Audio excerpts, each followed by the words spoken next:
Jabroni Studios, in association with Big Herm Productions, is proud to present to you, recording from an undisclosed location in Oakdale, Connecticut. It's Chris Burns. It's Chris Lynch. This is Dysfunction Junction. There is no Matt Hi. Marsh. Hi. No. Hi. I was waiting for Herm. There's no Matt Fuck Marsh.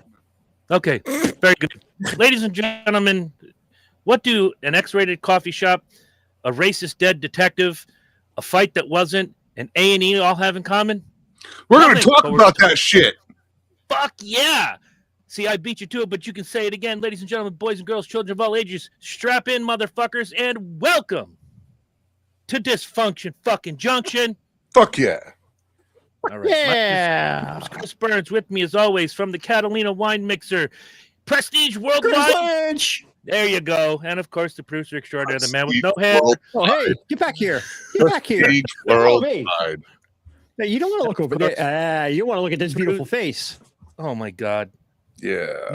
Now that he's figured out his gimmick, let me finish with the producer extraordinaire, the man with no hair, the man who just recently has been up for 304,016 hours and lived to tell about it, serving shark coochies and scallops. Big Herm, Michael P.S. Herman. What is up? So let's break the ice now. I have to know, Lynch has to know, and now the world wants to know, what is so special about a coffee house in Colorado? All right, so there's this coffee shop now that there's this little building next to Arby's right down the street. And, This is already great. it's like a little building in the coffee, like it's about the size of a photo mat. Okay. All right. It's like the size of a photo mat and just coffee shop. And I've seen it when Jen and I have gone in there and had lunch maybe once or twice, and nothing, just not a single thought. Little tiny building. The other morning, I wanted breakfast. I was thinking about breakfast. So I typed in breakfast near me. Matter of fact, we'll do it right now. Yeah, but I'll get different results. Yeah, well, you will. But I live in Pueblo, so That's true. I type breakfast California. near me, and the first thing that comes up, Espresso X. Now, see, they did it right. Let's clear this. Let's clear the air for some of you illiterates out there. There is no X in espresso. They put it at the end. no, So tell me more about Espresso X. that's really all I know. Apparently, that's all I know. I was looking for breakfast, and that's what I got. But apparently, it's got. I'm thinking. I believe it's the baristas are all dressed scantily. Now, the fact that it's next to Arby's, you get the teat, and then you get the meat. It's all encompassing, my man. It's all encompassing. Where is I it? can't believe this place has existed. You've been out there how many years now? 3-4 years? Almost 4, yeah. And you have never, not once, known about this place. No. Well, it's like the Hooters of coffee. Yeah. It's like, sir, would you like creamers? I got to take it from the tap, please. One lump or two. Because here it is like there's the Arby's, Uh-huh. and then right there is the thing. And when you pull into Arby's, and you can see the little building back there. Coffees. Coffee. It's less. Apparently, right now it's less busy than usual. So Oh. run right over, I guess. But, Herm, you have about 84 usable minutes to go grab a coffee. right. You just leave the green. Lynch and I will take care of the rest. So, like the owner of this coffee shop is like a two-stop shop, actually. You get your porn and your roast beef all in one place. Baristas in revealing outfits, but apparently the coffee and the frappuccinos, and apparently the coffee is real fucking good. Interesting. I mean, teats and meats next to each other, you can't beat it. You know, like yeah. Hello. Yeah. I'll have 2. Right? Yes. Extra milk. I'll try both flavors, please. Just, squeeze that right there. There's probably a sign on the door, don't get handsy with the baristas. And right? Can you put this in my coffee? Nice. I'm moving to fucking Colorado. God damn. So, yeah, I mean, like, apparently the coffee's really good, too. So now you're a coffee guy. And this amazes me that you did not know this existed. Yeah, but I'm a Dunkin's guy. So there's only one in town, and it sucks here. Take the East Coast out of the way. It's all the way. Actually, it's all the way on the other side of town, and I ain't driving over there. But what we do have is we have Loaf and Jug. That is a convenience store. It sounds like a German disease. Yeah, doesn't it? Well, no, Loaf and Jug, like bread and milk. I get it. Mr. Lynch, you have Loaf and Jug. I'm sorry, I can't come to work. I got a case of the Loaf and Jugs. You have Loaf and Jug, and it's take about 6 weeks on medication to make it clear up. The guy said in the barn said, "I hoof a mouth. Hoof a mouth. You know what they do when you get hoof a mouth? They shoot you. Get shot." Yep. Go ahead. ahead. Apparently, Loaf and Jug is owned under the umbrella that Cumberland Farms is. Ooh. So, I like Cumby's coffee. They got good coffee. You know what I mean? Yeah. It's pretty decent. It's a decent cup of coffee. And For the fucked up thing is you go in there and you go over to the coffee station and it's set up just like it is back home.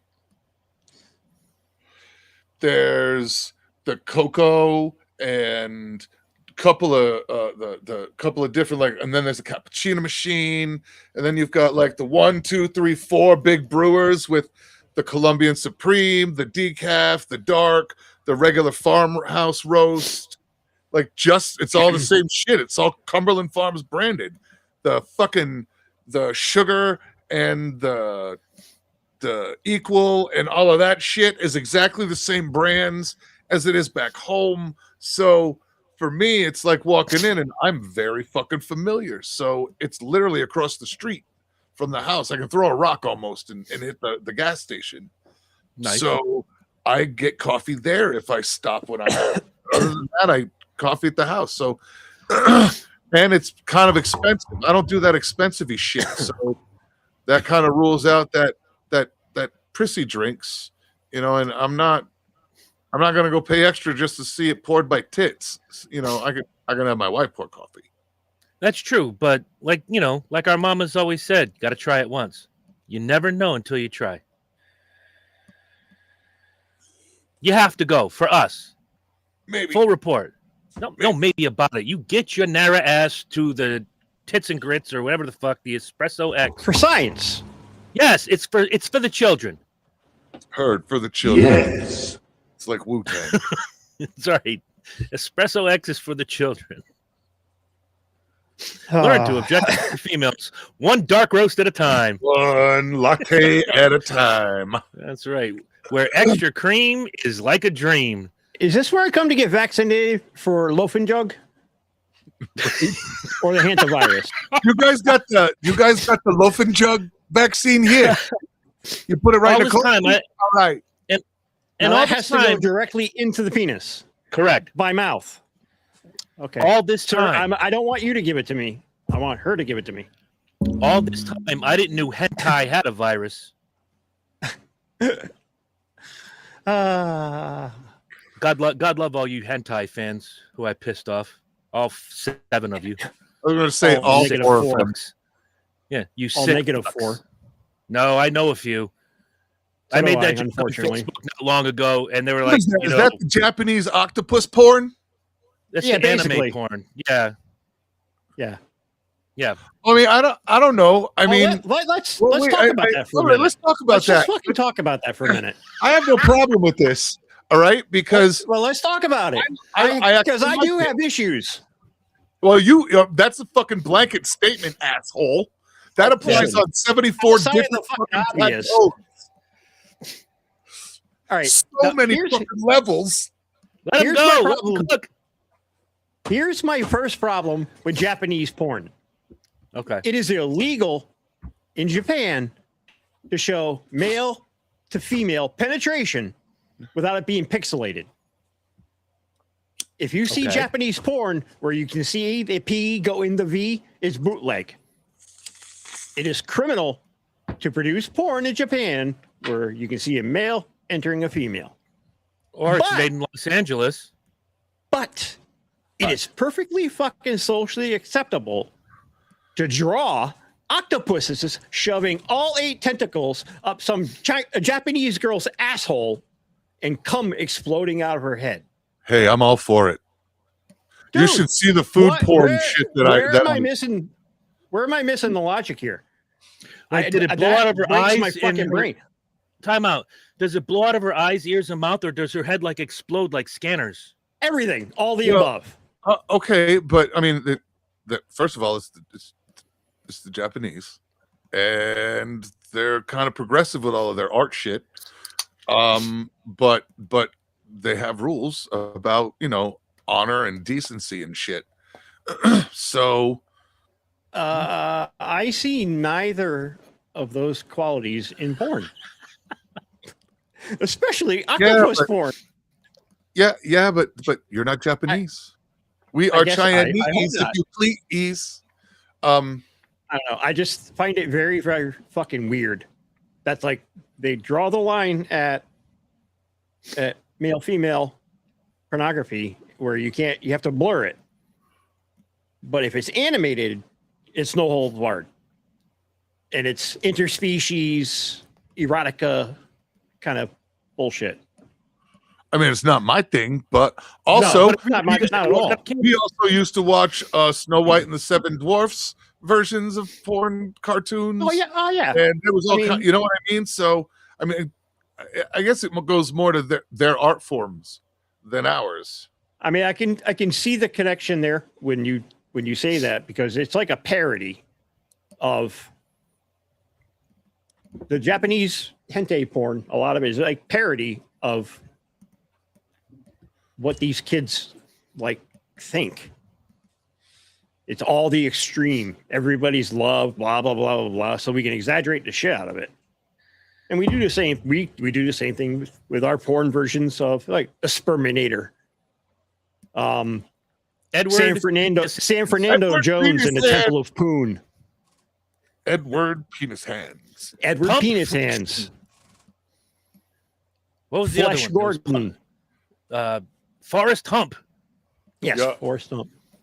Life is like a box of cocks, Jenny, eh?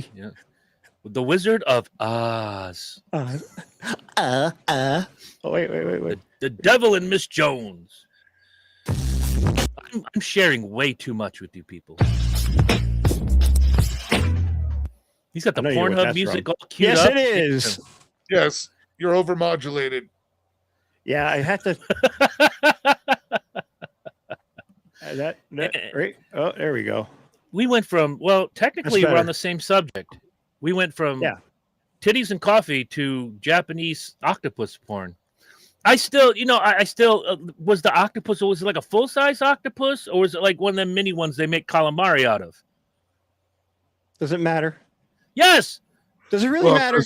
Well, because calamari is not an octopus; it's a squid. it's a squid. You get what I'm saying, though. You got little tentacles versus ones that are as big as King Kong's dick. I mean, talk to me. What kind of How do you know? octopus Have are you we seen talking King about? Kong's dick? Do you I've have seen the empirical movie. evidence? Do you He's have hung like empirical a evidence and no. photographic I've never, evidence never of King seen Kong's it. fart? Never seen it firsthand. I asked Fay Ray. Secondhand. Yes, Yeah, and she go needed the second. I've gone too far. Lying. Thank you. You. way over here. I went way over there. Over there. Where'd you park? Over there. Over there. So I have a question. I might have an answer. Sure. Okay. Do you think when Mark Fuhrman got to hell, OJ greeted him with a hug for getting him off the hook? Probably gave him a high five. Wouldn't doubt it. So for those of you that don't know, the biggest racist asshole in the LAPD died, Mark Fuhrman. Explain to me in 50 words or less how that asshole got a job on cable news being like the legal analyst for years and years. What network? I don't remember. He was on CNN. I don't think it was for a particular. I don't think it was a particular network. Other networks would just pick him up as like an analyst. When the whole Jodi Arias thing was happening from 9 yeah. p.m. to 10 p.m., I would watch Headline News, which I think either doesn't exist or was absorbed by one of these companies. And they had this hour block going over everything that went on in the trial for that day.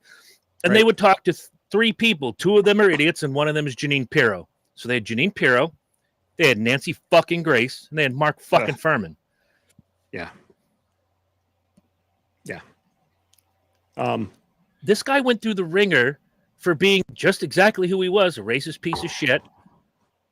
And people hired him. Here, come on and explain this. There are 200,000 cops in this country. You pick him. You picked him. You could have picked John. He would have had a beer in his hand and basketball shorts on, lounging in his backyard, watching a dog run around with another dog's leg in his fucking mouth, and you had a better time. I find it hard that the media forgot that so quickly. Because they were relentless to him for years at the time, and years and years and years. But it goes to show that the attention span of the average American human being is only as quick as the next news cycle comes out. And unfortunately, that's minute to minute. Quite honestly. Yeah, I don't know how he had a career. It's just very shocking. But it is. Shocking, but not shocking. At a time when we were watching race relations go down and everything was starting to be holding hands and kissing babies, and then the OJ thing happened. As if the country wasn't split in two, the holier-than-thou white people who now love everything about telling you about the black experience, and the black folk who, couldn't believe OJ could do something like this. And then here comes Mark Fuhrman and put everybody back together going, that guy's an asshole. And those tapes that they played during the trial, we watched those trials as young adults. If you had a day off, you watched OJ. Yep. And those tapes, when they came out and he was N-word this and N-word that and filthy spooks and this, that, and the third, he was, I couldn't listen to it. And it's one of those things where I don't need to qualify myself. I know who I am, but that's cringe. There's a difference between Herm saying the A at the end of the word and calling, hey, this, whatever. I can't say it very well. Right, but Herm, I will. I never use that word specifically black. Right. You don't use the hard R like Mark fucking Fuhrman did. If I'm referring to somebody and they happen to be black, I'm referring to that nigga right there. Yeah. Not, or it could, it has, you know what I mean? It's never, ever, it's ever a multi-purpose word. Color. It's the lady in the grocery store at Ted 2. Look at those two white N-words over there. Wait, what? That's a thing? Yeah. Yo, look at that. But I'm with you, Lynch, how anybody gave this guy a job. And look, short memory, he didn't really start doing this until mid-2000s, doing the legal analyst, and you could have pushed me off the chair with a feather when I'm watching one of these things. And Jodi Arias was 2011, 2012. Yeah, and I'm watching the thing. It's like, let's go to our legal analyst. We have Jeanine Pirro, and she says hi. And here's Nancy Grace. And I'm like, I'd rather suck my own dick. And Mark Fuhrman. I'm like, wait, that Mark Fuhrman? No, it can't be that Mark Fuhrman. It's that Mark Fuhrman. Yeah, it was pretty amazing. Okay. But rotten hell, dude. Yes, rest in piss, you racist piece of shit. And a real racist. Not some manufactured bullshit. This dude was the cream of the crap when it came to racism. And he showed it every single day. Go fuck yourself. Now, that took longer than the fight the other night. True. And let me say this about that whole show before we get to the main event. There was one fight on that show that was worth watching. That was the semi-main event. Nate Diaz and Mike Perry, who put on a banger of a fight. That was worth it. The undercard, not so much. Perry and Diaz start to save it, and I'm like, oh, here it comes. I can't wait. I've been waiting to see these two fight forever. 17 fucking seconds. Lynch, you and I have gone to a number of these MMA shows, whether it's Bellator or some local knockoff gimmick. When have you ever seen someone roll away from an armbar where it puts more pressure on your shoulder instead of rolling into the armbar to take the pressure off the shoulder? That night. Never. Yeah, that night. I on mean, top of that, knowing ahead, how please, I'm sorry. physics works and like levers and fulcrums, by the way she moved, she was making it worse. Mm-hmm. But whatever. You don't roll away from an armbar. You roll into it.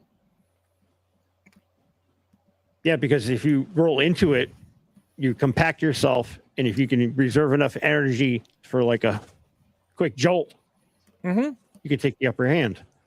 And if you notice, and I'm not going to use this fight as an example, just any fight you've seen where someone locks in an armbar, they've got the wrist lock, the top wrist lock, legs are wrapped around the arm, and they lean back. Why? Like you said, it's a lever, it's a fulcrum. You're pulling the shoulder in an unnatural position to get the submission. So when you see that, you always see someone try to turn back into the armbar. That did not happen. That armbar got locked in, and her hand was up there quicker than shit, tapping the fuck out. This is a Jake Paul promotion, so I don't put a lot of faith into Jake Paul at all. I think he's a scumbag.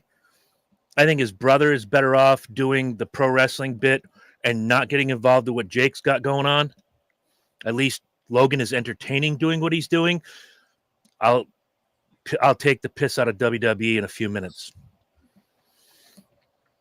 But Jake Paul is out for, good on him. It's a capitalist society. Money, money, money. But when you charge for the shittiest seat in that building, $500, and you give them a grand total of 29 minutes of fighting on a 3-hour card, you're not doing something right. And the first 3 matches were mismatches. You knew who was going to win when they were walking to the ring. I only watched the undercard in the main event. You didn't watch Perry and Diaz? No. Oh, you missed a good fight. This was a first for me because Perry threw a straight right and cut Nate Diaz right above the nose. Okay. Now his first reaction, instead of going back, what I would do if someone punched me in the nose, I went down. Like, oh, as he goes down, Perry punches him in the back of the head. He stands up. And he's got blood coming out of both sides of his head. That's the first time I've ever seen that in an MMA fight on 2 straight punches. And Diaz, to his credit, I don't have a lot of like for Diaz. I don't hate him. I don't know him. But he was a warrior, man. He just kept plugging. He wanted to win that fight. And those 2 punches brought that out of him. But it wasn't his day, and Perry won the fight. But that was a banger. It was the only fight on that show that went more than 2 rounds. Everything else was first round. Bullshit.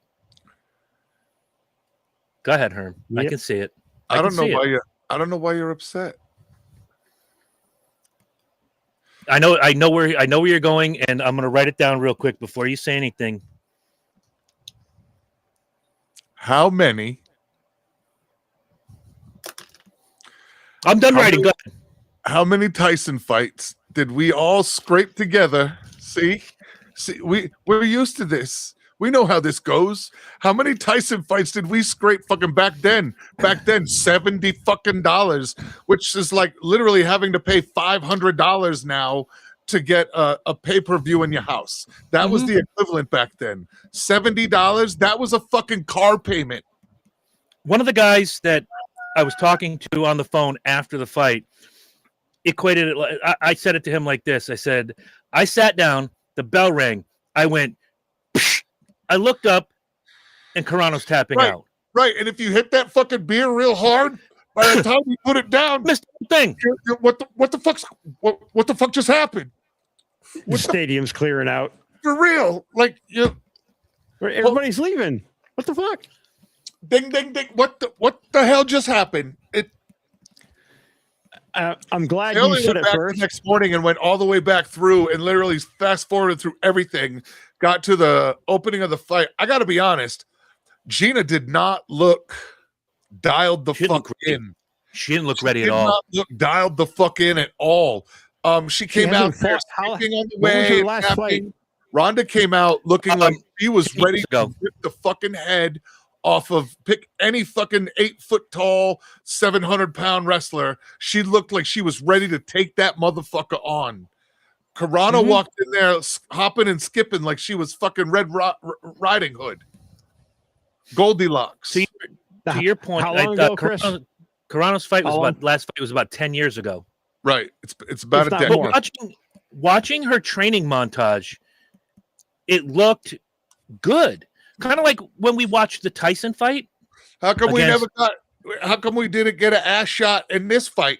I'm just saying. We had to see Tyson's ass. How come we didn't get an ass shot? Oh, the pre-show ass shot? Yeah. How come we didn't get an ass shot? The countdown is still on Netflix. I'm sure if you watch it, it'll be there. I don't know. But that's an ass I'd like to see. To both your points, Carano didn't look like she was hungry. Rousey, I don't care if she's doing the professional wrestling bit, walks in there with that face like, I will slap the taste out of your mouth if you so much as look at me sideways. Yeah, like she didn't touch anybody. She didn't give a fuck about the crowd. She walked in and she locked into Gina when she fucking walked out. She knew what she was there to do, regardless. No, I get the whole thing. What she was there to do. I get the whole thing when the fight's over because knowing Blair Tugman like I do, knowing a couple other MMA guys like I do, the handshakes and the hugs and thanks for the fight and whatever. When that bell rang, Carano took one step forward. Okay, I can do this fight I can explain it gloriously in 45 seconds. It only took this fucking quick. Carano took her first step. Rousey went for the leg dive and gets her on the ground. Now, I don't know if you guys have ever seen Gina Carano fight before. Her ground game is not that good. It's not. It's not prevalent at all. She's done once after the ground, pretty much. It took Rousey like 5 seconds to do that spin move. While spinning, grab the arm, get herself into position, lock her ankles together, top wrist lock, lean back, and get that arm bar. And the minute Gina leaned away, the first thing in my mind was, and I didn't get the words out of my mouth, like, why are you leaning on? You're tapping?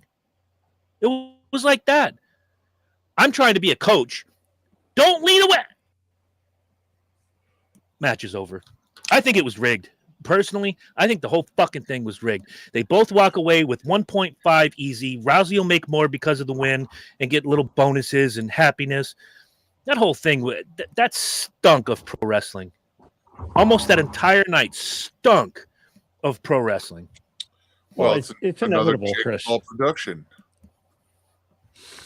Yeah, it's inevitable, and it's inevitable. You have to. If you didn't have put that kind of spin on these fights and just presented, and think of the fights we used to go to, 3.5, 4 hours long. Yeah. 4-hour night. And you would sit there at Foxwoods or at Mohegan, and those guys would kill each other for 5, 6, 8, 10 rounds. But just take that night, videotape it, and show it on Netflix. Nobody's gonna fucking watch it. Nope. So I would. It's And I now know that you it's, now that it's become popular and more socially acceptable, because there once upon a time in the early '90s, it was illegal.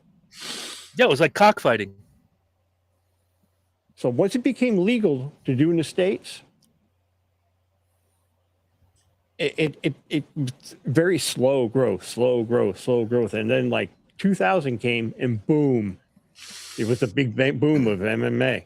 When UFC came to Mohegan Sun and did their big weekend where they did the Hall of Fame, and I got to sit down with Ken Shamrock and Randy Couture. They were the two of the nicest guys I've ever had the privilege of speaking with. Then they had the fights, and watching Tank Abbott and Cabbage Correa in that match, and Tank, bang, big left hand, bust that fool's head wide open. Ref comes over, Cabbage says, I can go. He comes back out, bang, Tank hits him again. Ref's like, fuck this shit. You're going to the showers, bro. But at least he put some effort into it. I could have sat there if that was on TV, big time main event, $59.95 with 6 of my buddies in a house drinking beer and eating pizza. We may have said that shit's rigged. If that's the main fucking event. This was the 3rd fight on the show, that Cabbage and Tank Abbott back in 2004. I was covering that show for Wrestling Online. I'm listening now. Go ahead, please. You can't apply 20 years ago in today's market.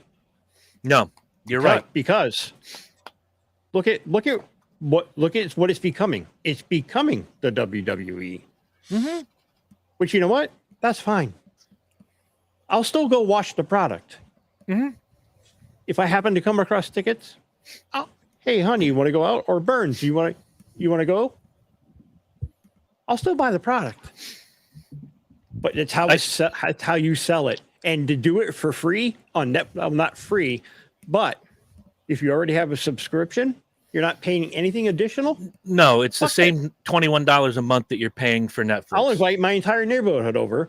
I'll throw up the blow up fucking large projection screen. Have a fight party. Have a barbecue and have a fight party. Put my projector outside.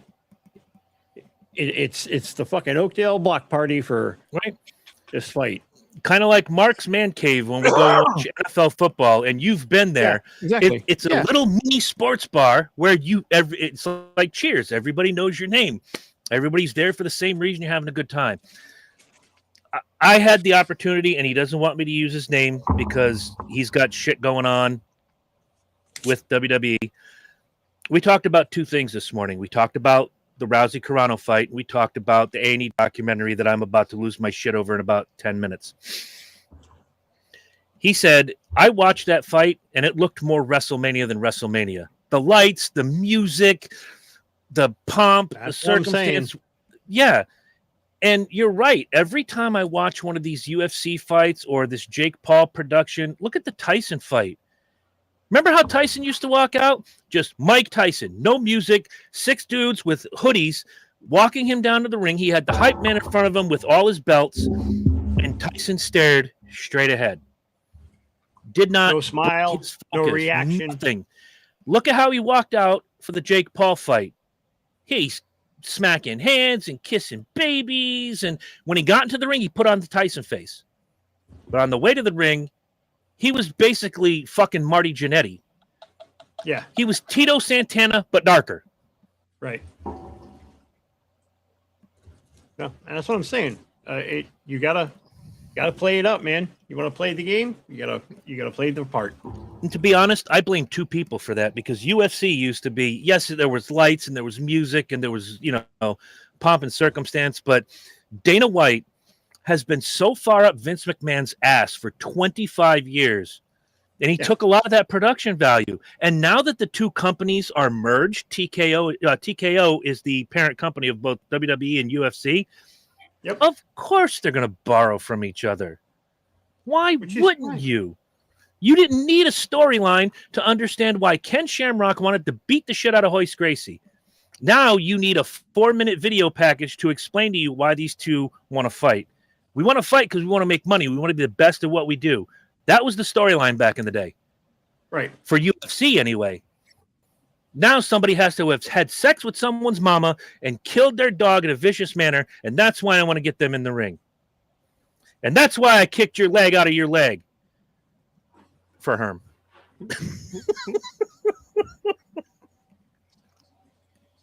I mean, like, I'm glad Herm brought up Tyson because I was going to go there too.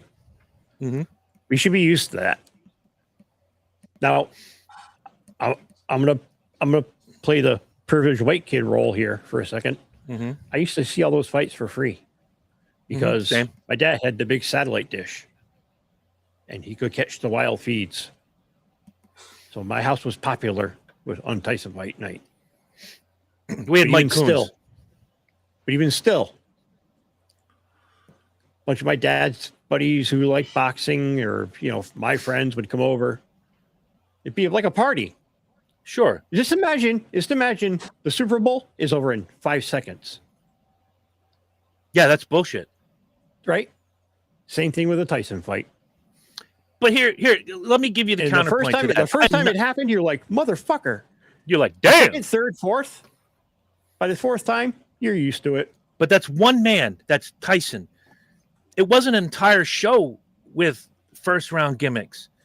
The beauty of it, when Tyson either got beat or went to jail, pick one, and Holyfield takes the title, and him and Bo are swapping it back and forth for 2 years.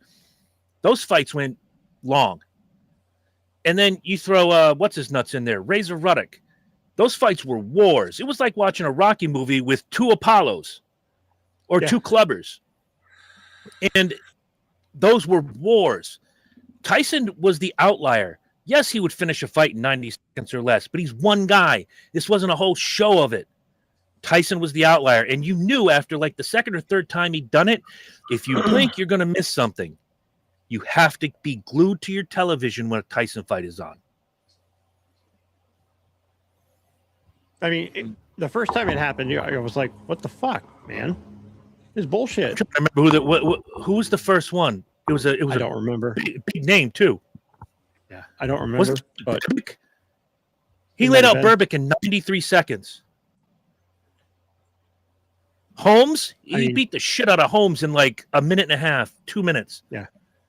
And then there was that one guy, I can't remember his name. Fuck, it's going to come to me later on after Speedway, and I'm going to text you. Well, let's see. He laid Spinks out in 90 seconds. Yep. Peter McNeely in 95. That first fight after his first release. Dude, from Peter prison. McNeely was handpicked. Mickey was in the room doing that. They was handpicked. McNeely was a tomato can just to get Tyson's legs back underneath him. Let's not put McNeely in the same breath. No. I'm just going for fast. Okay. You know what I mean? I was going to say Peter McNeely would yell at you for that if he could speak English right now. He floored McNeely like 20 seconds into that. Like he owed him money. Like that first fight out of prison, he just fucking destroyed him. Dude, of course, he's just coming out of prison. He's got anger against the white man. Who put him in the jail? Spinks. That motherfucker was laying on the fucking rope, didn't know his own name. He barely knew his name before he went in. And okay, can I address the elephant in the room? Tyson is knocking these motherfuckers out like nobody's business. I do not believe for 1 minute that Mike Tyson punched Robin Givens. Not for 1 second. Had to roll her out in a wheelchair. Tell your story, baby. Different type of punch, man. Like it's different kind of punch. And maybe. I would say open hand. That I agree with. That's it. Like he probably fucking monkey slapped her, but yeah. Because if you remember those pictures of her, it's the same thing. Like I'm pretty sure if I monkey slap somebody, that's yeah. Remember the pictures they showed of her with the bruises on her face? Mm-hmm. Yeah, it was about the size of the back of his hand. Yeah, that makes sense. Because I've always said this. Because he would have killed her. He Yes. would kill her Or in one punch.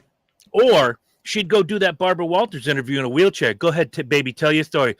One day, Mike hit me. Yeah, and her jaw would be on this side of her face, looking like fucking Stephen Hawking. Yeah. And then, I mean, because let's face it, Chris. Let's face it. Mike Tyson doesn't have a half speed or have strength on his punch. He can't control that. Look, It's some of all or those nothing. shots he laid in, and we commented on that fight when it happened, how tired he looked. We commented on how slow he was, but some of those hits that Jake Paul took, I thought for a minute that Jake Paul's brain was going to fall out his ass taking one of those punches. When he gets it, he gets it.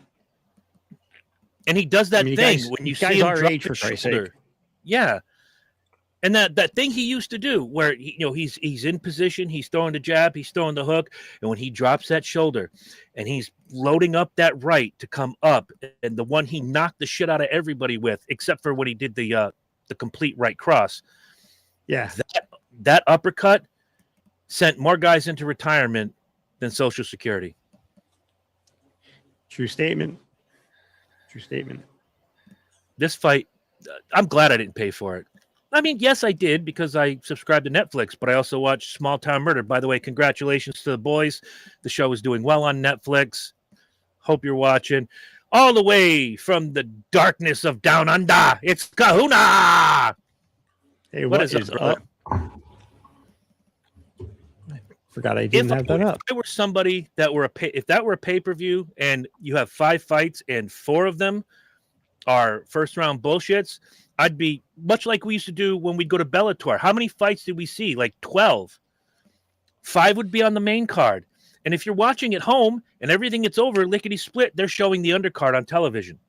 We didn't get that. We got the hug fest and we got the beautiful little interviews where they're praising each other so much. And, oh, she's wonderful and she's a credit to the sport. And, oh, she's wonderful and her comeback was courageous. And, bitch, shut the fuck up. Just shut the fuck up. This wasn't a fight. This was a cash grab. If that were a fight, Ronda would have been like, yeah, I whooped her ass. I meant to do it, and I'd do it again. This was a show. You also got to think of what Gina Carano is coming out of here. Mm-hmm. Back in 2019, whatever it was. Around 2019, 2020, yeah. She was, like, canceled by her own kind in Hollywood. Yep. Because she made a comment about, I want to believe, pronouns. Yep. And it was an innocuous comment. It was nothing rude. It was just a very vague response. And they canceled her over it. They fired her. She had a good job working for Disney. And she was canned. And she kind of disappeared. But then, with all the bullshit that Disney's been going through, Disney Marvel has been going through since then, Hollywood is turning on them because Hollywood is in such a crisis right now because they're not making the quality product and they don't know their audience. They're completely out of touch. Mm-hmm. So now, here she is. The mindset of the geek culture is changing to like Hollywood is garbage. Anything that comes out of there is garbage. Elon Musk ponied up and said, I will back your lawsuit against Disney for unlawful termination. Mm-hmm. And guess what? She won. That was as of like 2 months ago. Yeah. And that's been an ongoing battle. She's starting her life over again. Well, I wanted to see her in the newest Deadpool. I wanted to see her in more Marvel stuff and Star Wars stuff. Because I'm a big Gina Carano fan. There's just something about her I love. Oh, she's gorgeous as fuck and she can act. When that whole cancellation thing went down, she got hired by the Daily Wire when they started to branch into movies, and she did, was it a Terror on the Prairie? I'm not a big fan of Westerns. I watched it. She knocked it out of the fucking park. She was good. And I mean good with capital letters. I'm not a huge fan of Daily Wire, but that is one thing that they did that I think was really cool, was help her. That's another thing we're going to talk about maybe today, maybe tomorrow, depending on how much time, not tomorrow, but next, the Daily Wire. Things are going bad over there. Oh yeah. I think it was really cool that they helped her with her career, kept her afloat. So now she's coming off the heel. She's on the heels of this lawsuit, and she needs to reignite her career. Of course, she's not going to say no, right, to a couple $1 million. No, she needs to build. She needs to build her brand. She's becoming relevant again in Hollywood. They're looking at her. They want to hire her again. Somebody will. She wants to rebrand herself or reconstruct herself back to either where she was or a little bit different version. Yeah, of course she's going to take a cash grab. Ronda Rousey, I thought you had a. Kahuna wants to know: are you okay? I thought you had a fire at your place. Oh, from the smoke. Were you vaping just now? Yeah. Oh, I was staring at Lynch while he was talking. I'm sorry. Yeah, the Cloud Puffer 3000 up there. Yeah. You're not on fire, Ricky Bobby. But Ryan Priest was. Ooh. That's something we're going to talk about later, Lynch. Hopefully you tune in for the whole thing. Ryan Priest, the back end of his car burnt to a crisp Sunday at the All-Star race. Yep. Sure did. Hardest hit, one of the hardest hits I've ever seen. The one that my Hamlin won? Yes, the one that your Hamlin won. The one that my Hamlin won. Heard. Guess how many points you earned for that? Oh, some. It's a non-points race. You earned nothing. It's all right. My Hamlin still won. You got Chris's 3 M's coming at you with Hamlin this year. Momentum. It's all you need is a little momentum. All right, I gotta get this out, and I'm gonna try to take a few minutes to get it out of the way. You guys know that in I'd say it was around 2013. I made a friend on Facebook, and I didn't know he was the real guy. And then I got a private message as I was watching something on TV with Barack Obama, and I commented something on Facebook, and I got a DM, and I had a phone number. I said, okay, I got 2 things are going to happen here. 1, I'm going to talk to the gentleman, or 2, it's a guy from India wanting my social security number, my credit card information, yada, yada, yada. So I called the number, and he's like, Chris. Yes. It's Joe Laurinaitis. I'm like, it's the real guy. Fuck. I became friends with Joe Laurinaitis. For those of you who don't know who Joe Laurinaitis is, one half of the greatest tag team, not named the Midnight Express. He was Road Warrior Animal. Yard Man? No, that's the other greatest tag team. Oh. Joe Laurinaitis, Road Warrior Animal, and what a nice guy. When he would come to town to do, picture events or signings, I always get a call. Hey, I'm going to be in Farmington. I'm going to be here. Come out and see me. I'd always make it a point to go out and see him. I interviewed him for the old podcast. We stayed in touch until 2 weeks before his death. So the other night I was looking forward to A&E's 2-hour documentary on the Legion of Doom, the Road Warriors. From the start, it was horseshit. Now, as a reference, I used Joe's book and the 7-8 years of friendship I had with him, and the stories he told, and the things he would tell me that maybe 7 or 8 other people may or may not have known. I'm okay with stretching the truth. It's WWE. You have to suspend disbelief when it comes to stuff like this. I have 3 complaints, and so did the professional wrestler I spoke to today. 1, they interviewed his first 2 wives. Where was Kim? His wife, Carmen, at the time he passed. According to a lot of reports, when the other biggest liar in professional wrestling, not named Hulk Hogan, no, he was Hulk Hogan, not named Vince McMahon. Hulk Hogan's on the screen taking credit for introducing Hawk to his wife. Didn't happen that way. But then they get to the death of my friend Joe. Joe was on vacation 10 days after his 60th birthday, 3 days after his, I think, 4th wedding anniversary to Kim. They're in Branson, Missouri, doing the Branson country music bullshit. Has a heart attack in his hotel room, and he dies. Now, I don't know what they paid her, and I don't know if she's got a beef against her quote-unquote stepmother, but Joe's daughter, Jessica, got on there and lied through her teeth about how her father died. Also, Kim was not involved in this at all.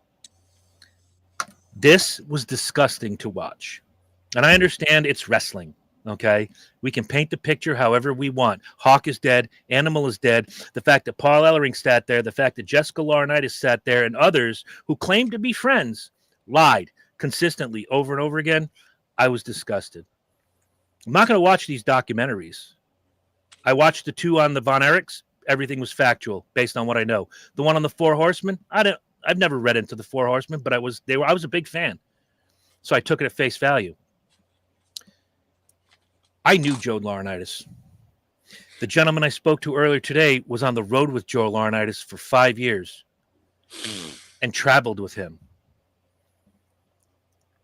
What you saw, and if you search it out, what you see on that documentary is 1,000% horseshit. Outside of the stuff they talk about, they're in the ring. Hawk was a partier. Hawk had a substance abuse problem. Joe got angry. They split. They got back together. All the wrestling stuff, factual. All the personal stuff, 1,000% horseshit. And I believe Joe Laurinaitis before I believed that documentary.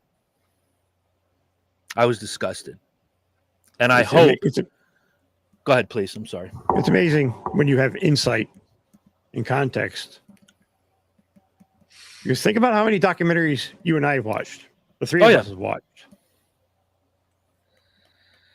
How much of that is bullshit? I wonder, because I watched one 2 nights ago, and I wanted to text you guys to see if you'd seen it. The Crash on Netflix. I started to watch it. Finish it. Yes, I watched it. I have questions about that, and I'm going to leave the thing about Joe to the side. Young lady, 17 years old, in the car with her boyfriend and a very good friend, and she crashes the car into a building doing about 100 miles an hour. They die. Yeah. She lives. They have video of the car going right through the intersection. Yeah. Yep. All right. So I've seen a separate documentary that somebody did on YouTube about it. So I don't know what's different in this one as opposed to what I saw. Mm-hmm. If you can spoil it for me. No, I want you to watch it and then get back to me. I'm not spoiling anything because I don't know what you saw on the YouTube video and you don't know what I saw on Netflix. So it's kind of going to be, I'm going to look up on YouTube, what's her nuts. I'll have to start the documentary again to get her name and then search it on YouTube. Yeah. And my thing, and I don't know what they said. Go ahead, please. I'm sorry. I didn't mean to step on you. I watched the police interrogation and the body cam videos with her. Mm-hmm. So I have a lot of context there about how she was afterward. So I have questions. And when you watch a documentary, there was a moment, this is the one thing I'll spoil, where her boyfriend's dad and her, she's still in her leg braces. She's still got the arm sling. I mean, girl got tore up in this accident. And how could she not? He's a very spiritual guy. So he's got the thing on the string. He's like, do you have a message for whatever her name is? And the thing starts to move, or whether he was moving it. I'm not going to speculate. And it's starting to spell out love. And she has this guttural scream. Oh my God, I miss you so much. I love you. I can buy her reaction I can buy her pain. I can buy her heartache. I have questions about her story.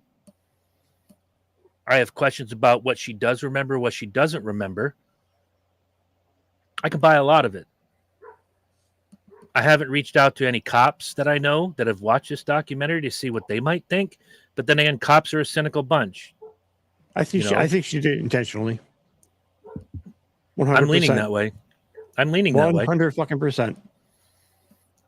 But that would infer, if you don't mind me, any of you out there, come back in 30 seconds. Okay, good. That would infer that she was suicidal and wanted all three of them to die. So she had if what you're saying is true, and that's kind of where I'm leaning, that means she had a plan. Yes. They're in the car with me. If I'm going, they're going down with me. Yeah, she totally expected to die. Mm-hmm. Yeah. Because And that's why her reaction in the hospital hit her so hard. It's that she didn't die and they did. She wanted to die too. She's got survivor's guilt. She's got survivor's She was guilt. going to kill herself and take them with her, but she didn't die. Mm-hmm. And her mission was, no matter who's with me, they're going out with me. When you watch that footage of her making the turn onto that fatal street, it's a very easy right turn. The black box shows there was braking, you did everything right, and then she guns it. And then and then she pinned it. Yeah. No brake. Zero brake engaged. Ever. Zero. No service brake. Not on that entire stretch of road. Blew through the sign, hit the building, bazoom. That's why they died the way they did, is because the guy in the back seat was reaching over and through and trying to stop her. That's the speculation, yes. And that's why it killed. That's why they died. Yeah. Now, she must have been elbows locked, white-knuckled on that wheel for them to not be able to at least jimmy it out of the way. That was a straight shot. They actually don't teach 10 and 2 anymore either. No. I get it though. But even if you're No. I was just saying, like, they don't teach that either. They teach now 3 and 9 because that's fair. But if that's the case, well, here's why. But they educate you now, and it has to do with airbags that we didn't really have to deal with. 10 and 2 has a tendency to break your arms. She broke one above the elbow. Right. But that's why. But they do teach you, the younger generations now driving in class, they're taught about that. So if she just grabbed and pinned it, yeah. No matter how you hold the wheel, if your elbows are locked and you are, there was no way in that situation as you're climbing over the back seat, unless you have retard strength, that you're going to pull locked elbows holding onto a wheel. and I don't remember what kind of car it was. But I also don't know where the emergency brake is. That's a good question too. Because if it's a floor pump, there's no way they can get to that. Good luck. If it's center console, maybe those two dudes could have pulled that fucking brake and held it there, and she couldn't have fought two of them off that handle. Yeah. Her name is Mackenzie Sharilla, and I'm going to find out what kind of car it was. Her father yesterday just got placed on administrative leave after doing the Netflix documentary. I guess that violates policy. I don't know. Fuck do I know? The crash, Netflix, what kind of car? Hey, Ryan. How you doing? Oh, what's up, Ryan? All right, so she was driving a 2018 Toyota Camry. Yeah, little four-banger. Yep. With a turbo. They go fast because they're light. That bit, look, if I can say it clearly, if you guys haven't watched it out there, watch it. Get back to us with what you think. That bitch is guilty of sin. I think so. And what is it, Camry? Camry. Yeah, 2018 Toyota Camry. You get all the tech stuff on it. I'm going to say this. They ask her, they do a prison interview during this documentary. And the first question is, why did you want to do this interview? And she said, because I want to get my side of the story out. All right, so there's two types. Yep. Of parking brake on a 2018 Toyota Camry. On the XSE, the XLE, and the hybrid trims, the parking brake is an electronic button labeled with a P. It's on the dash, Right. right near the radio. Right. So they could have hit that. Ryan, Now, we'll get to your comment in a minute. if it's an SE or an L trim, the parking brake is a traditional foot pedal tucked away on the far left side of the driver's footwell near the door. I'm going to bet it was an push down. SE or an L trim. And you can't get to it. And she knew it. Yep. I Yeah, bet this she's is very guilty of well sin. thought out, very methodically planned. And when they talked to the people, again, I'm not going to spoil too much of this, but they talked to the people they were hanging out with that night. Everybody was in good spirits. Everybody was doing their thing. And then this happened. Ryan, I have watched the Hulk Hogan documentary. They weren't even fighting that night as a couple. No, they said they were cuddling. He was stroking her hair. Oh, they were cutesy as fuck. But she says, she sits down for this interview. Why do you want to do this? I want to get my side of the story out. Bitch, you were in court. You got your side of the story out. What do you need Netflix there for? Fuck her. Ryan, I watched the Hulk Hogan documentary. I liked a lot of it. I can tell you what I didn't like is that they glossed over some of the wild and crazy lies that this man told over the years. But again, it's for entertainment purposes. It's not a hit piece. The Hulk Hogan documentary was what it was. It was a walk down memory lane, and it was good just for that. It was a good walk. Oh, yeah, absolutely. It was a good walk. You relived your childhood for 4 episodes. I like the way they treated his later years. Yes. When, he admitted he had mistakes. He's going through the back surgeries. He's like, I don't have too much time left. I got to live life, on the straight and narrow now. He was open about his cocaine use. He was open about his steroid use. All the shit he's lied about for 50 fucking years. He came right out and said it. Good on him. When they were making this, I can only imagine that Hulk was cleansing his soul. Do you want? I guess that's why is you cleansing your soul, and you're only doing it because you're gonna die.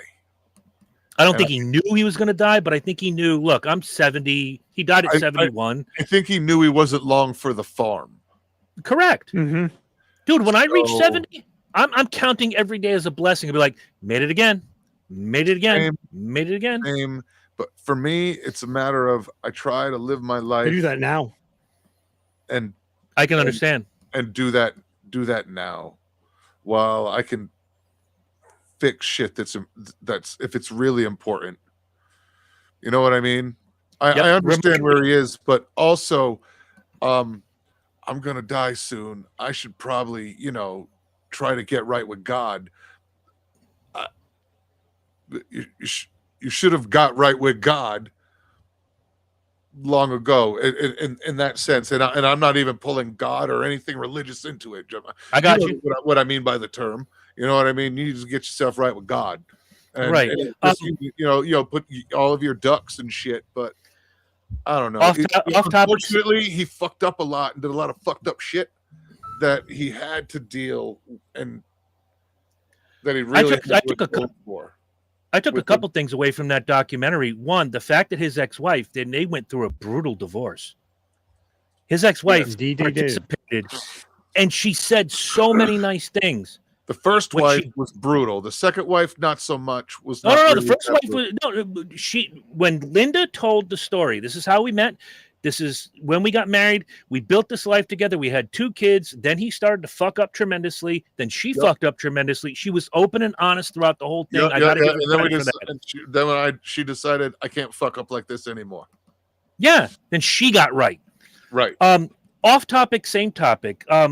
You already know, and we're not going to belabor the point. I'm going through my own journey. I have a question for Herm, and then I'll send you both a link after the show's over. Herm, if I said to you, do you remember the tree? Yes. Okay. I'm going to send you something after the show. Smitty told me I should share it with you. I didn't know if you remembered the tree. I'm gonna send it to you. I'm gonna send it to Lynch. I hope you guys like it, and eventually I'll send it to the other member of the posse who hates me to this day. God knows why. Ryan says the last 20 minutes, I'm guessing, of the Hogan documentary made me cry, especially when they asked him about what he misses the most, and it showed his kids in the early 90s. Okay, my kid's about to graduate high school. Herm's been through this twice. He's about to go through it for the third time. I often think about Emma when she was, an uninteresting blob in diapers that I'm plopping on the counter of a liquor store for Lynch to hold. And, some of the shit we used to do, blowing bubbles and, doing crazy shit like this. How is Bubbles? This is Anyway, I Bubbles. haven't talked to him in a long time. How He's is doing Bubbles? He still owes me $50 for the last service. See?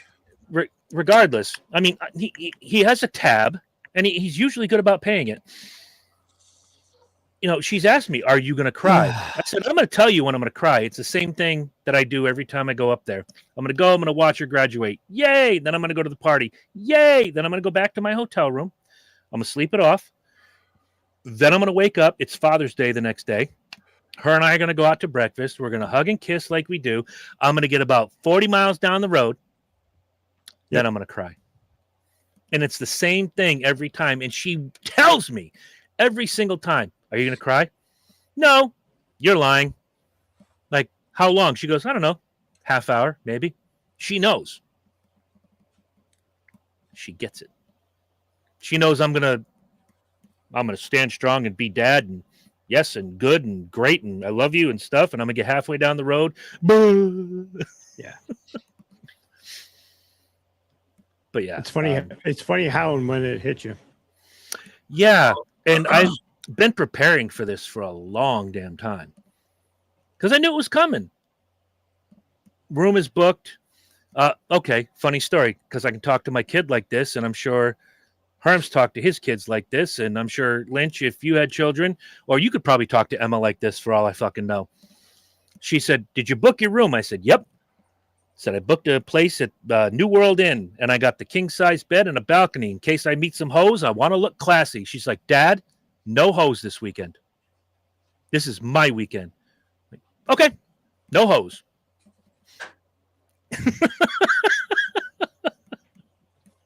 Yeah, that's the conversation. "Dad, no hoes." No hose. No hose, Dad. Maybe next time. I think she's had enough of the future ex-wives. Yeah. Oh, yeah. Yeah. How about them bears? You may fail 199 times, but that 200th time, it's magic. Yeah. Psycho magnet.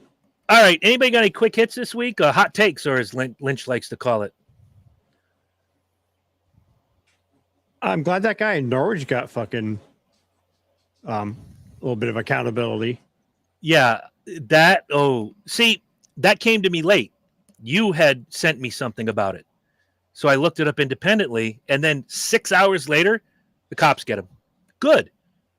Fucking good. The things he said about the mayor and his wife, fuck you. You deserve to be in jail. I don't think you should be in jail for a long time, but you should be in jail for some time. You threatened the mayor. You threatened his wife. You made terroristic threats. Aaron Stewart should go directly to prison. You can think that way. I never met Aaron. We had her booked for Pure Patriot, which launches this Sunday. And unfortunately, now we're not going to get a chance to speak to her. But like I say about other politicians that get caught up in bullshit, let the investigation work itself out. Please. Yeah, that's my take on Aaron Stewart. You can feel a certain way about it. Sure. You can feel any way you want about it. I've said that about the Epstein people. I don't care if you're Democrat, Republican. I don't care if you're white, black, Chinese, purple, Jew. If you are found to be someone who diddled kids or did inappropriate stuff with underage women or whatever the fuck was going on that island, under the jail. Now I have friends that say they should be in front of a firing squad. I'm not asking for death. I'm asking for justice for the victims. Let these motherfuckers rot. Sorry, not rat. I think Idaho. I think child diddling is now death by firing squad. I'm moving to Idaho because I got to watch this shit. I think That's so. gorgeous. Good. Idaho gets it right. Because But this guy Go ahead, please. who grew up in Norwich decided to make some very inappropriate comments to the And mayor threats. of Norwich and threats of violence towards he and his family. Mhm. And I liked the mayor's response. I will not tolerate threats against my family. He said, I can take it, but you're not talking about my family that way. Mm-hmm. And we that's a value. That's a value I can appreciate. Yeah, and Mayor Singh is a very, very nice man. And look, I don't care what side of the aisle you sit on. I've known him for years. If you do good for the city, good on you. Don't care if you're Republican. Don't care if you're a Democrat. Don't care if you're a fucking communist. If you do good for the city, I'm on your side. Having said that, with the Kimmel thing a couple weeks ago, I got the joke. The timing was poor, but I got the joke. To hear all the outrage, he was mocking being the MC of the correspondence dinner. Oh, yeah. Okay. Yeah. That's not his fault. Bad timing. I got the joke. Donald Trump is 144 years old. He's going to die soon. He better get right with God. If anybody's got to get right with God, it's that guy. He never will. He'll try to sell God the Golden Bible. I have this Bible. I sold it on my website. It's the best Bible. I know the Bible. No one knows the Bible like me. And he'll try to sell God the Bible. Frontal temporal dementia. He already thinks he is. My point being, Jimmy Kimmel's joke was not as bad as people said it was. And we said it on this show. It was just poorly timed because of what happened 2 nights later. And for him to catch all this outrage, I think Jimmy Kimmel's a scumbag regardless. However, that was the first time I found him funny in 15 years. Good on him. You got me. Hooray. Poor timing. That's not his fault. But for this guy, whose name I will not mention, to make threats against the mayor's family, say what you want about Mayor Singh. Say what you want about Donald Trump. Say what you want about Joe Biden. Say what you want about AOC. Don't bring their families into this. Their families didn't ask for this. Right. Because at the end of the day, and I said this after Butler, Pennsylvania, to a friend of mine who was like, damn, they missed. I'm like, okay, first of all, I don't care if you like him or don't. I don't like him. There's a reason I call him the Mango Mussolini. He's still a husband, a father, a grandfather. Those people don't give a fuck how he fucks up. They love him for who he is. That's a father. Now, if he goes to jail for diddling some kids, good, fuck him. They should all hate him. They should all turn their back on him. But for him to die that way, no. Mm-mm. And to wish that? I don't know. That's kind of fugazi to me. Well, it's just the mindset now, unfortunately, of the progressive Democrat. You got some crazies on the right, and I have to bring this up. I'm going to go there next. Okay, I'll wait. But 15 years ago, what's now prominent was the just kind of like renegade. The outlier. There wasn't a lot of them. They were total outliers. That's the perfect word. Now they're the majority. Now, and the other side of the aisle, where I don't think the reigning Republicans in Congress and the Senate are ultra MAGA. I think they're just Republican. Yeah. Okay. Most of them anyway. Most of them, a large majority of them. But there's that small pocket of the ultra right wingers who are uber MAGA, who are growing in numbers. And it's all timed around events that happened during his presidency. His assassination attempts, Venezuela, now Iran. Those numbers grow. Mm-hmm. So what happened on the left is slowly happening on the right. I will point to not long after he left. Go ahead, I'm sorry.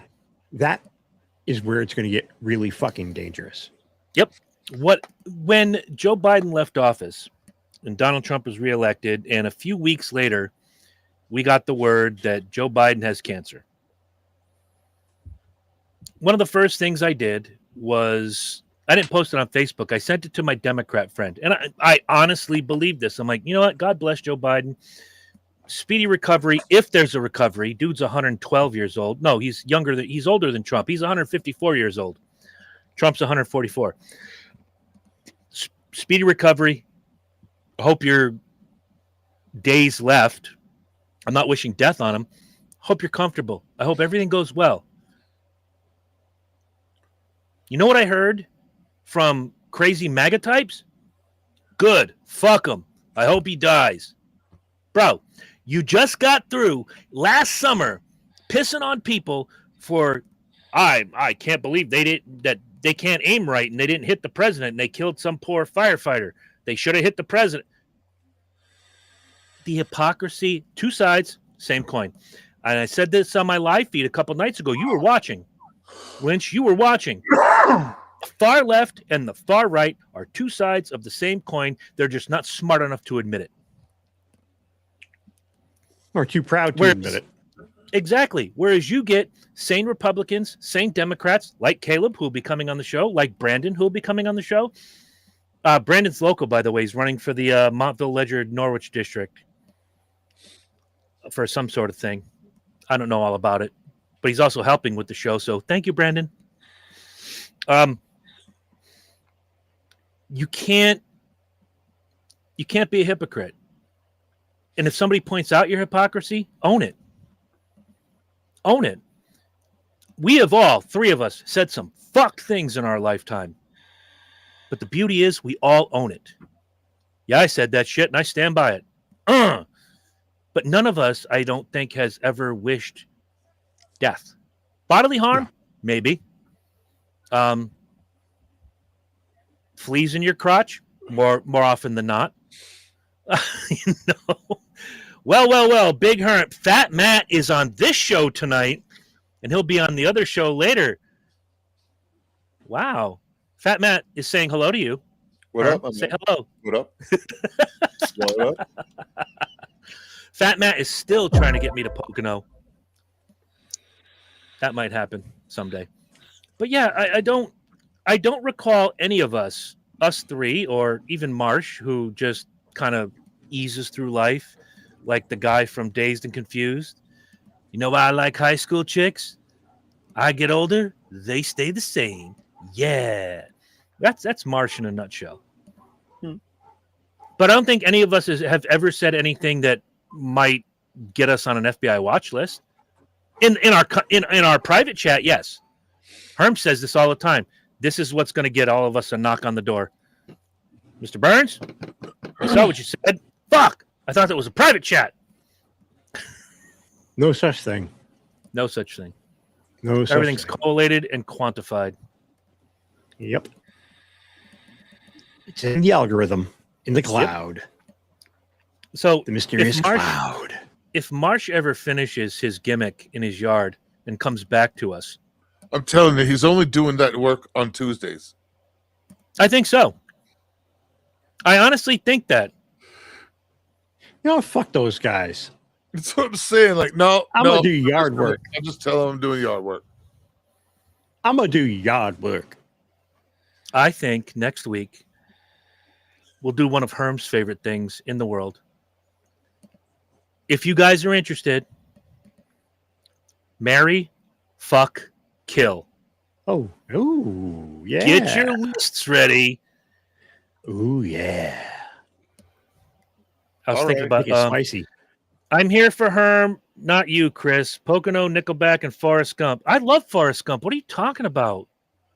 Who does yard work on a fucking Tuesday? Ryan says. Marsh. Marsh does.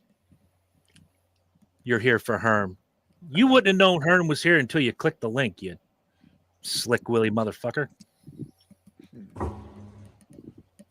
And fuck Pocono while we're at it. All right. Hey. And I've already admitted 16 times. I counted. I went back in all the shows and I counted. I actually like 3 Nickelback songs. So you can get off my ass about Nickelback. They're all right. Nickelback is for people who hate themselves and rock and roll. I don't hate myself or rock and roll, but Nickelback's pretty decent. Speaking of rock and roll, came up Okay. on my timeline earlier. I think Herm would get a kick out of this. 2 of my Canadian favorite top 40. Yeah, pretty much. See, there's better, by the way.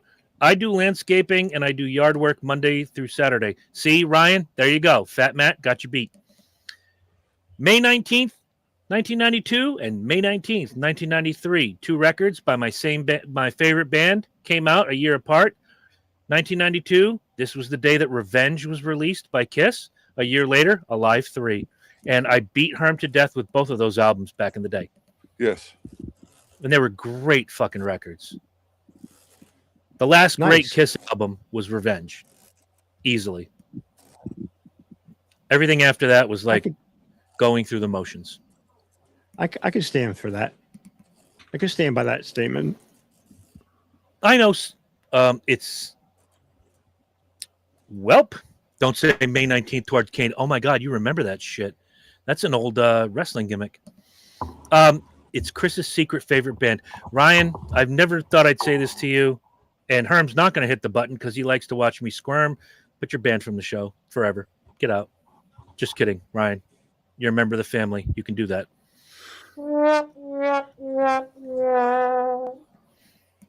So sad. So if you guys want to have fun next week, you out there in comment land, Fat Matt, Ryan, anybody else, marry, fuck, kill next week. We come in with our lists. You decide who you marry, who you fuck, and who you kill. We've had fun with this before. Fat Matt? Is he really fat? I don't know. I've never seen a picture of him. But Why he you call him Fat introduced Matt? himself to because he introduced himself to me as Fat Matt on I Love Steely Dan. Steely Dan's a decent band. And I know I do Herm too. just typed that in. Because I watched him get down on his gimmick. He had to look real close because he doesn't have bifocals.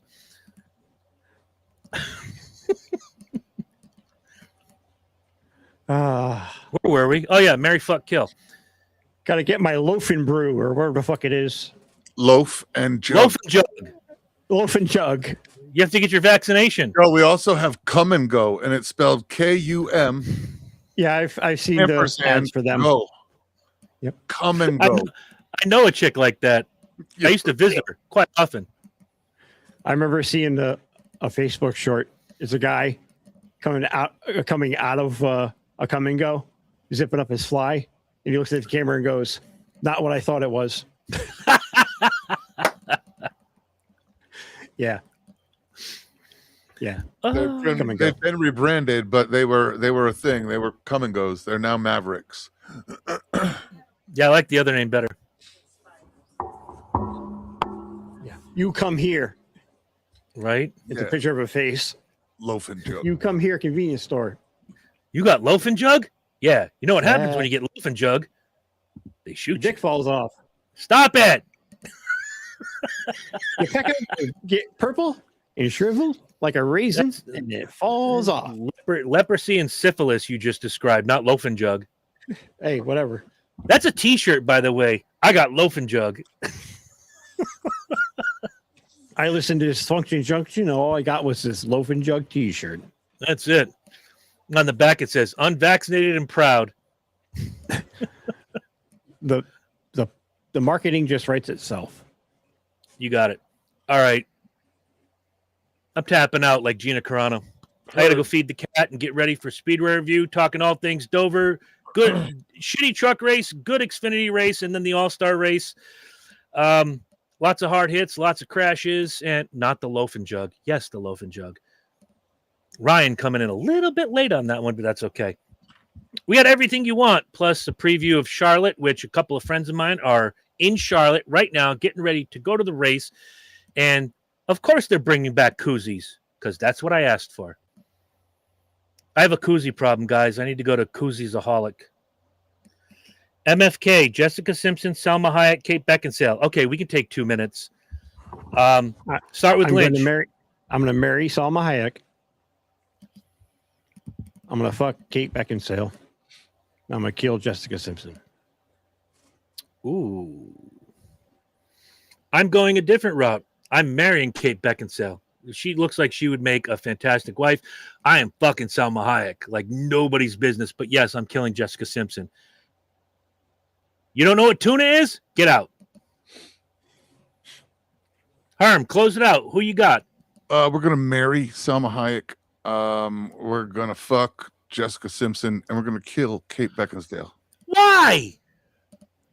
because I said so. I can see that order too. On that note, good night. Au revoir. On Feed that his beef aching, flat. bitches. What?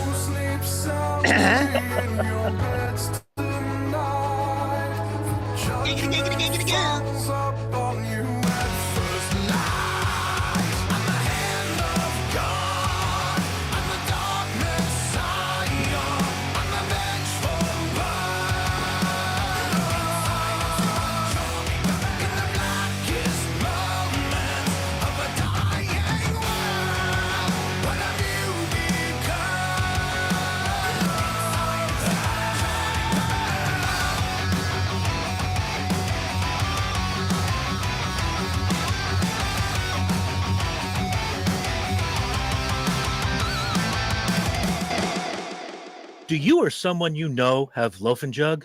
You might be entitled to monetary compensation. Good night, Pix. Good night.